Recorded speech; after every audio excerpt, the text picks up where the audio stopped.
Et salut internaute, ça me fait super plaisir d'être avec toi aujourd'hui. Et le sujet, c'est ça. Tout d'abord, je voudrais remercier Potatoes pour la suggestion de vidéo que tu m'as faite dans les commentaires, dans la section commentaires en bas. Merci Potatoes pour l'idée de cette vidéo. Et donc, du coup, aussi, s'il y en a d'autres qui veulent faire des suggestions ou s'il y a des sujets qui, toi, internaute, peuvent t'intéresser, tu peux les mettre dans les commentaires et voilà. Et on va partir à partir de là, quoi. On va partir à partir de là, je sais pas. C'était dit bizarrement un petit peu. Première chose, dans le fond, je dis tout le temps dans le fond, j'ai vérifié, dans le fond, j'ai regardé les émissions, c'est une parenthèse, mais j'ai regardé les informations françaises la dernière fois, et il y avait une personne qui disait dans le fond, donc je sais pas si c'est québécois du coup comme expression, ou si c'est juste francophone, c'est une expression, peut-être pas d'ici. Je vais commencer en fait avec l'avion, tout simplement. Si on est immigrant ou si on vient ici en vacances au Canada, il est évident qu'on prend l'avion, à part si on vient des États-Unis ou de ce genre de région-là, mais la plupart du temps on vient d'un autre continent. Donc, dans le cadre de l'avion, c'est certain que pour les animaux, c'est certain que chaque compagnie aérienne va avoir sa propre politique, mais de manière générale, ce que j'ai pu retrouver, c'est que les animaux doivent être absolument transportés en cage, que la cage doit avoir une dimension suffisante pour que le chien ou le chat puisse se coucher à l'intérieur. Tu as le droit à un chien ou à un chat par cabine, parce que tu peux aussi amener ton animal en cabine selon la taille de l'animal. Donc si ton chien, comme par exemple pour moi, qui suis allé en France et qui suis revenu au Canada, j'ai pu amener mon chien qui est un Yorkshire taille, il est plus petit que mon chat, il est vraiment minuscule. Donc lui, on l'avait en cage en soute. Donc pour les chiens de très petite taille et les chats, tu peux les amener en soute, mais c'est juste un animal, tu peux pas en avoir 35, hein, c'est un peu normal. Et si c'est plus gros, ben là il va aller en soute à ce moment-là. Donc tu peux l'avoir en cabine avec toi, il faut qu'il soit à tes pieds, ils disent sous le siège, nous on l'avait à nos pieds, c'était parfait, et il peut pas sortir de sa cage. Donc quand ils disent cage, nous c'était pas vraiment une cage, c'était comme un sac qui correspondait à une cage homologuée que tu peux plier quand l'animal n'est pas dedans, quand le chien n'est pas dedans. Chose hyper importante pour le Canada, c'est vraiment important parce que tu le sais peut-être pas, quand tu arrives ici au Canada, ils vont te faire payer à la douane, ils vont te faire payer des frais d'importation. Un animal est considéré comme une importation.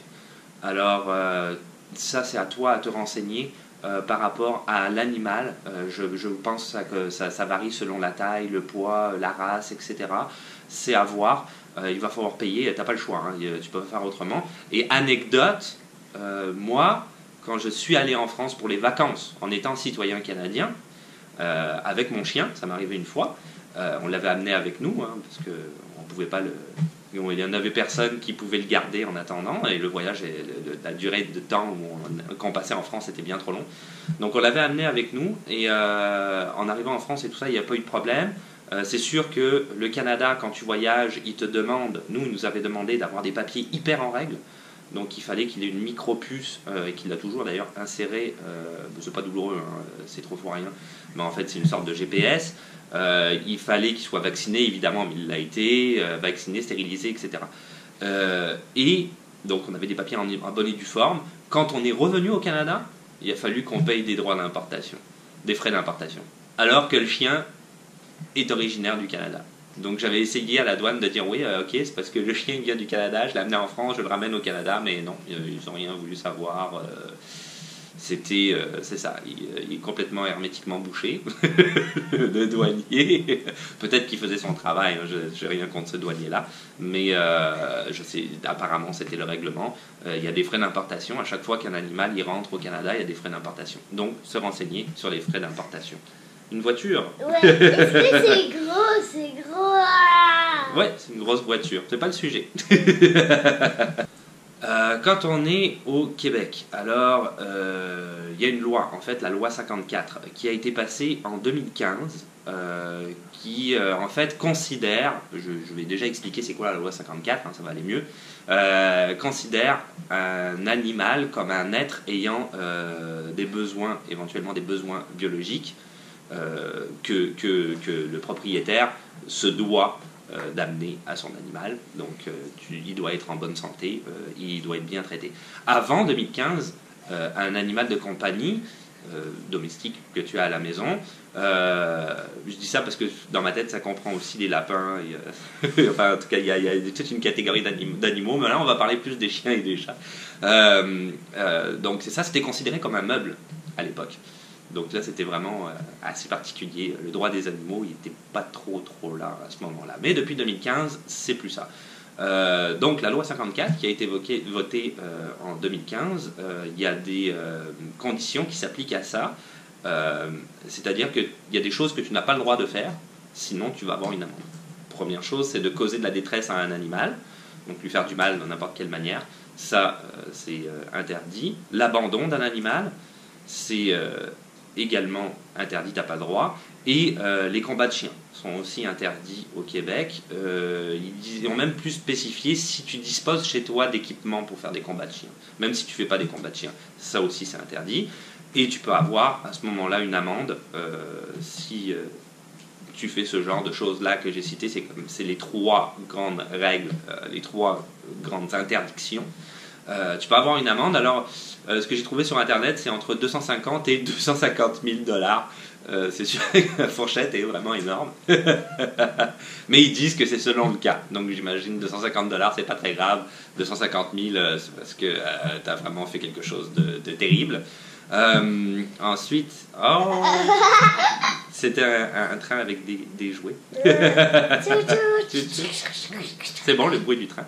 Ensuite, je suis perdu. Donc, c'est ça une amende, oui. Et au niveau des amendes, ils expliquaient aussi que s'il y a récidive, c'est multiplié par 2. Donc, c'est ça. 250 000 dollars x 2, ça commence à faire mal un peu. Et ben oui. Et tu peux encourir aussi une peine de prison allant jusqu'à 18 mois. Alors, je ne sais pas si ça a été appliqué jusqu'à maintenant, mais c'est le règlement, c'est les lois, c'est ce qui est écrit sur Internet, c'est les lois qui ont été, c'est la loi 54 qui a été votée. Et en général, ici, quand même, les policiers et autres, ils appliquent pas mal la loi. Donc, il faut être vigilant avec ça. Quand on décide de louer un appartement, ici au Québec, c'est hyper important de regarder dans l'annonce. C'est quasiment tout le temps écrit s'ils acceptent les chats et les chiens. C'est vraiment tout le temps écrit. Si c'est pas écrit, eh bien évidemment, quand on appelle, il faut vraiment le demander, c'est vraiment impératif, parce que de toute façon, ça va être noté sur le bail. Donc la plupart du temps, je dirais qu'ils n'acceptent pas les chiens, d'ailleurs. C'est rarement les chats. C'est déjà, ça arrive, mais c'est rarement les chats. Les chiens, c'est assez courant. Tu veux louer ton appartement et le propriétaire, il dit non, les chiens, j'en veux pas. Donc vraiment important de faire attention à ça. Parce que tu peux pas mettre ton chien dans un appartement, s'il veut pas, tu vas avoir des problèmes, c'est quasiment sûr. Au niveau de la loi municipale, alors il y a des lois municipales qui existent, là je parlais de la loi provinciale tout à l'heure. Les lois municipales, c'est évidemment différent ça le dit bien, d'une municipalité à une autre. Donc j'ai pris comme exemple Montréal, parce que c'est plus centralisé. J'ai remarqué que les autres petites municipalités qui sont autour de Montréal, les lois sont plus ou moins les mêmes. C'est très proche de Montréal. Donc au niveau de Montréal, toujours en ce qui concerne par rapport au logement, tu as le droit d'avoir au maximum 4 animaux dans un logement, pas plus, mais ça comprend 2 chiens maximum. Donc 4 animaux avec 2 chiens maximum. Tu ne peux pas en avoir plus que 2. Tu peux obtenir, ceci étant dit, un permis spécial pour avoir 3 chiens, si tu veux, dans ton logement. Mais il y a 3 conditions qui s'imposent à ça. La première condition, c'est que le logement, en fait, le building, on va dire, ou je ne sais pas comment tu appelles ça, dans lequel tu es, il ne faut pas qu'il y ait plus de 3 appartements à l'intérieur de ce building. Ça, c'est l'une des premières conditions. Il faut que ton chien ne soit pas listé parmi les chiens dangereux. Donc ça, c'est aussi à voir sur Internet. Ils ont mis une liste des chiens qui sont considérés comme des chiens dangereux. Tu n'as pas le droit. Et ton chien, évidemment, doit être vacciné et stérilisé. Tes 3 chiens, puisque tu en as 3, ils doivent être vaccinés et stérilisés. Ça, c'est la 3e condition. Fait que si tu peux aller chercher ce permis dit spécial avec ces conditions-là et avoir à ce moment-là 3 chiens dans un appartement. Alors, quelques autres lois municipales que j'ai pu trouver, il y en a quand même pas mal, mais on va parler des peut-être plus importantes. Quand tu sors ton chien à l'extérieur, il faut absolument que ton chien, que tu le tiennes en laisse, ça c'est obligatoire, tu n'as pas le choix. Et il faut que la laisse soit d'une longueur de 1,85 m au maximum. C'est très très spécifique, mais c'est vraiment comme ça. Tu ne peux pas ne pas le tenir en laisse, et il faut que ce soit 1,85 m au maximum. Ceci étant dit, je sais qu'il existe ce qu'ils appellent des parcs pour chiens, notamment au parc La Fontaine, là il y en a un, je l'avais vu. Donc ça c'est des zones délimitées, à l'intérieur c'est juste pour les chiens, le parc à chiens. Là tu peux laisser ton chien, il n'y a pas de problème, tu as même d'autres personnes qui ont des chiens, vous discutez ensemble et tout, tu rencontres de nouveaux amis du voisinage et les chiens sont libres d'aller où ils veulent. Une autre loi ici qui est quand même très très respectée par tout le monde, j'ai vraiment tout le temps vu, c'est que quand ton chien il fait ses besoins, ou plus particulièrement le numéro 2, tu dois avoir avec toi un sac et ramasser le numéro 2, le mettre dans le sac et directement à la poubelle. Il y a toujours des petites poubelles municipales un petit peu partout la plupart du temps, où tu le ramènes avec toi chez toi, tu fais ce que tu veux, c'est à toi. Ouh, c'est là tout. T'as le rhume en ce moment? Ouais. Bon, ça va passer. Ton nez est cool, ça va passer. C'est comme ça. c'est le début de l'hiver, il fait froid. Donc c'est ça. Ça c'est super important. Tu peux avoir une amende si tu ne le fais pas. Et comme je disais, c'est quasiment toujours respecté. Autre chose aussi, vraiment, le fait de tenir ton chien en laisse, c'est vraiment capital et obligatoire aussi. Si jamais il trouve un chien dans le voisinage qui n'est pas tenu en laisse, même si son propriétaire est à côté, ou s'il n'y a pas de propriétaire à côté, s'il n'y a personne, ils vont l'enlever. Ils vont l'amener après à la SPCA. Je vais expliquer plus tard c'est quoi la SPCA. Donc, vraiment important. Pour les chiens qui sont considérés comme dangereux, je le disais tout à l'heure, il y a une liste exhaustive quand même qui est donnée par la ville de Montréal. Pour les chiens qui sont considérés comme dangereux, il y a d'autres lois qui s'appliquent. La laisse doit être de 1,25 m gros maximum au niveau de la taille de la laisse, de la longueur de la laisse. Il doit être sous la supervision de quelqu'un qui a 18 ans et plus. Ça, c'est impératif. Et le chien doit être vacciné contre la rage, stérilisé, etc. Ça aussi, c'est impératif. Donc, de vraiment faire attention avec ça aussi. Ce genre de loi-là, c'est très important. Si on est... Alors, pour les chiens dangereux aussi, il faut qu'ils soient muselés. J'avais oublié. Ça, c'est super important. Muselé. Tous les chiens dangereux doivent être muselés ou considérés comme dangereux. Donc si tu as vraiment un gros chien et que tu doutes, c'est mieux de le museler parce que tu risquerais de peut-être avoir des problèmes avec la police ou la plupart du temps c'est la police. Si jamais tu décides de ne pas respecter la loi, parce qu'il y a des gens qui font ça, qui ne respectent pas la loi. Tu peux avoir, si c'est pour par exemple la longueur de la laisse ou ce genre de choses-là, ou comme je te disais, le numéro 2 que tu n'as pas ramassé, tu peux avoir une amende qui est entre une fourchette de 300 à 600 $. Ça, c'est à peu près la taille de l'amende. Ça donne une idée. Et si jamais tu fais une infraction qui pourrait mettre en cause la sécurité des gens autour, alors là c'est entre 500 et 750 $. Donc ça c'est par exemple une morsure ou ton chien dangereux, comme je disais tout à l'heure, considéré comme dangereux, parce qu'il n'est pas nécessairement dangereux, mais c'est ça, c'est pas moi qui fais les lois, n'est pas muselé, ça va être dans cet ordre de prix là.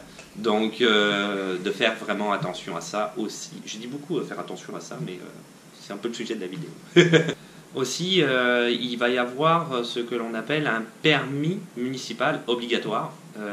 Donc, même chose, je pense que c'est pas mal en vigueur dans toutes les municipalités. Mais encore une fois, je vais prendre l'exemple de Montréal.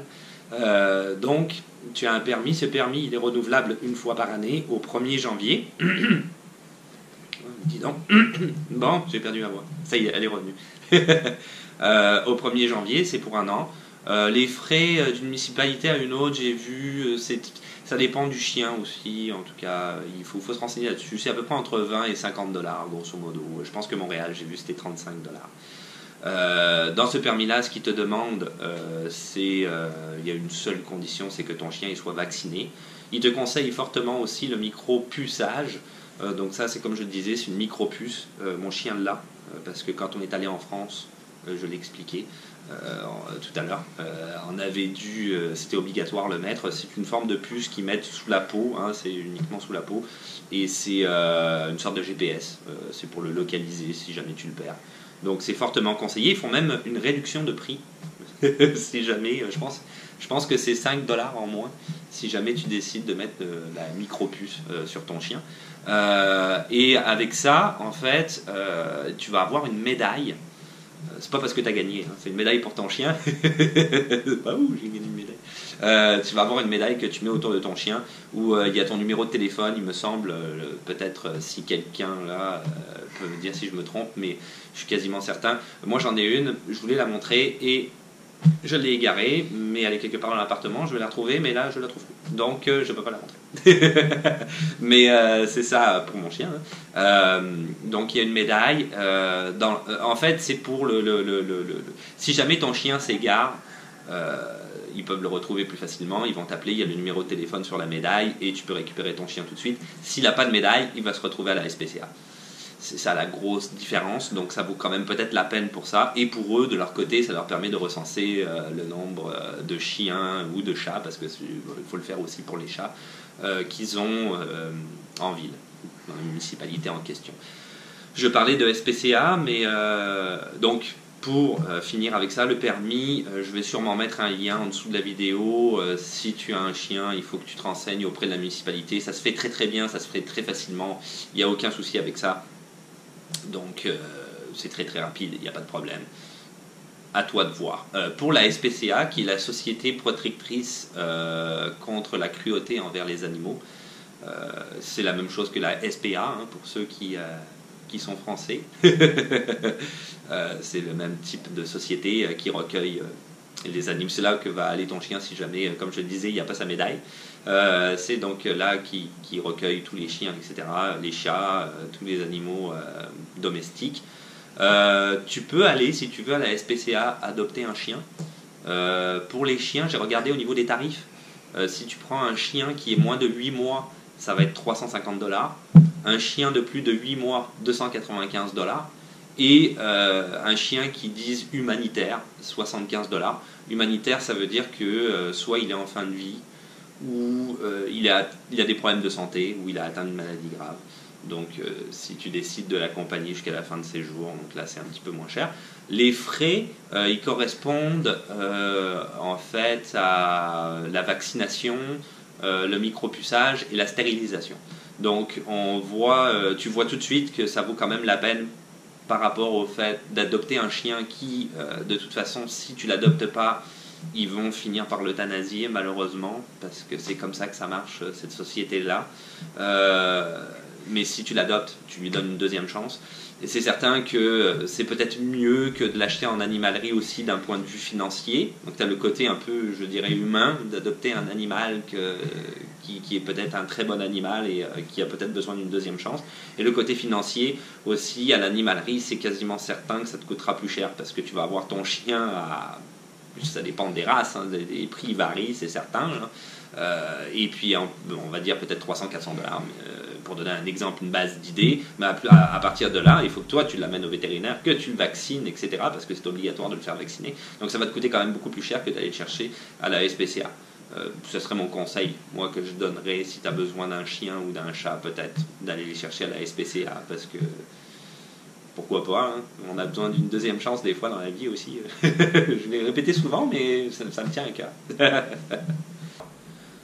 Autre chose aussi, qui est quand même un petit détail mais relativement important, les chiens ici, ce que j'ai vu à Montréal et même partout au Québec quand je me suis déplacé à travers le Québec, sont interdits dans les commerces, les supermarchés, les centres commerciaux, partout.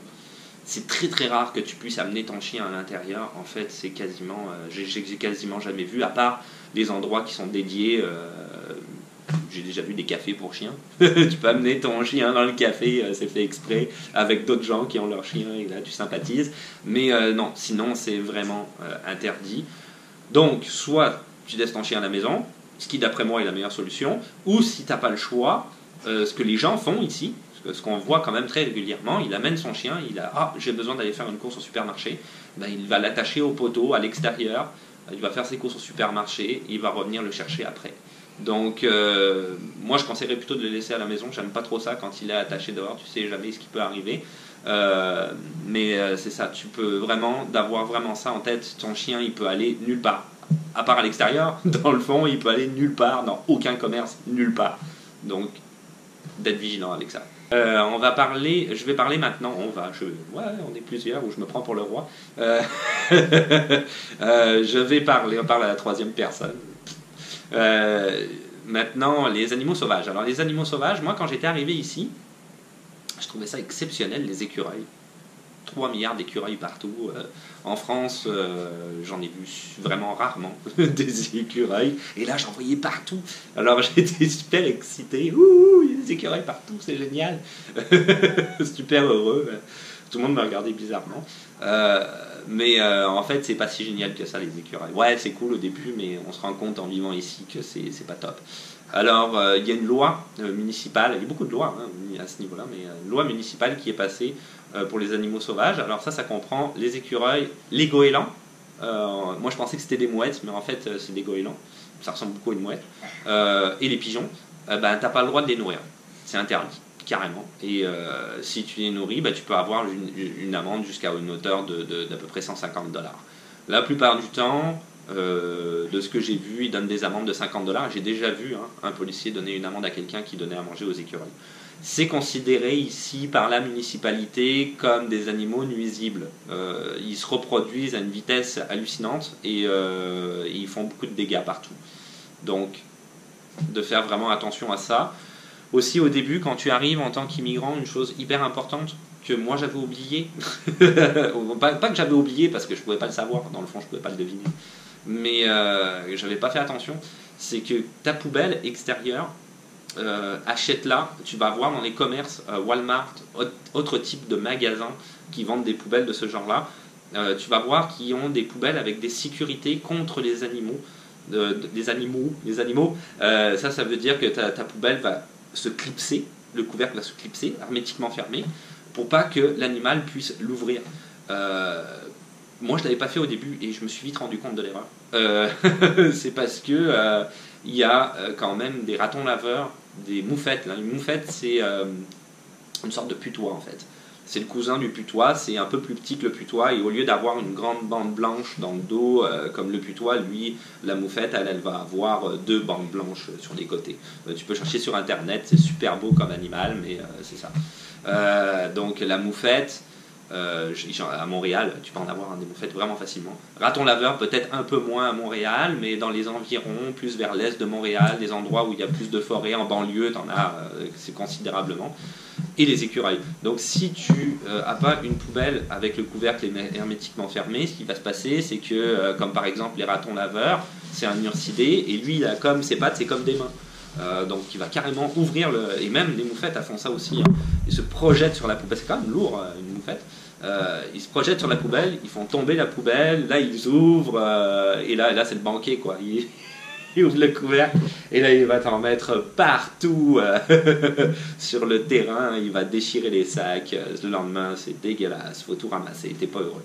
Donc d'être très très vigilant avec ça. C'est sûr qu'une moufette aussi, moi ça m'est déjà arrivé, c'est un putois, donc la même famille, donc si tu rencontres, tu croises son chemin, t'essayes quand même de faire un long détour.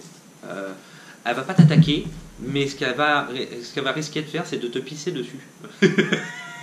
C'est un peu vulgaire ce que je dis, mais c'est carrément ça, et ça pue. Ça va rester sur tes vêtements et sur toi pendant 3 milliards d'années, et après, tu veux pas que ça arrive. Personne. Donc tu fais un détour en général. Raton laveur, c'est pas très... la plupart du temps, il y a plus peur de toi, et alors un écureuil, ça c'est carrément... Il y en a qui sont arrogants, certains écureuils, mais c'est pas si mal. Alors, une anecdote, quand j'avais appris mon erreur, on avait acheté un couvercle donc qui se fermait hermétiquement comme je disais. Et à un moment donné, les écureuils, ça a des dents, il avait quand même réussi à creuser un trou dans le couvercle et sortir. Je me souviens, à un moment donné, il y en avait un qui avait sorti une grosse tomate, il n'était pas capable de l'amener avec lui parce que la tomate était plus grosse que lui, mais il essayait quand même. Donc ça fait beaucoup de dégâts, ces animaux-là. Dernière petite anecdote pour terminer, parce que je trouvais ça quand même assez cool de dire au Québec, il y a des coyotes. Alors ça, au début, j'ai dit, ah ouais, il y a des coyotes, j'ai vu des coyotes, j'en ai vu en voiture, parce que c'est un peu plus farouche, mais j'en ai vu. Surtout, c'est évidemment dans tout ce qui est banlieue qui sont là, ils ne se tiennent pas à Montréal, il n'y aura pas de coyotes à Montréal, mais dans les banlieues, ils sont là où il y a les agriculteurs, les fermiers, etc., les poulaillers, hein, éventuellement, c'est pas mal leur endroit de prédilection. Et en fait, on a des coyotes au Québec parce qu'ils viennent des États-Unis au départ.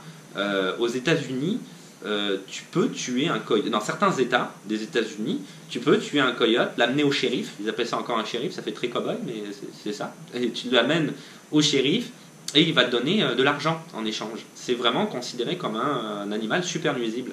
Donc le coyote, il n'est pas non plus complètement crétin. Il a vu qu'il se faisait décimer. Alors il a migré carrément au Québec et il s'est adapté au climat. Parce que le coyote, c'est vraiment un animal qui vit dans le désert. Et il s'est adapté au climat de grand froid. Donc à l'heure actuelle, il y a plein de coyotes au Québec. Donc c'est assez hallucinant. Moi je trouvais ça hallucinant. Donc c'est ça, je tenais à le dire. Le coyote. Et voilà, c'est tout pour aujourd'hui. Donc là, je suis avec mon petit Limou qui a le rhume. T'as le rhume? Ouais. C'est pas drôle? Non. C'est pas drôle d'avoir le rhume. On l'a dit beaucoup de fois. On l'a dit beaucoup de fois, ben oui, hein, c'est sûr, mais c'est ça. Il va falloir que ça passe. Si tu veux laisser des questions, des suggestions dans les commentaires, je veux remercier encore Potatoes d'avoir laissé la suggestion. C'est très gentil, merci beaucoup. Vraiment, ça a aidé. Merci beaucoup. Donc, si toi aussi tu veux laisser une suggestion ou des suggestions dans les commentaires, c'est bienvenu. Un petit pouce bleu, parce que ça fait toujours plaisir. Je pense que le pouce était là depuis longtemps, j'avais un peu la pression. Le compte Instagram, qui existe toujours, évidemment. De ne pas oublier de t'abonner, parce que c'est plus facile pour voir les vidéos, évidemment aussi. Et puis on se dit à la revoyure. Ciao, bye.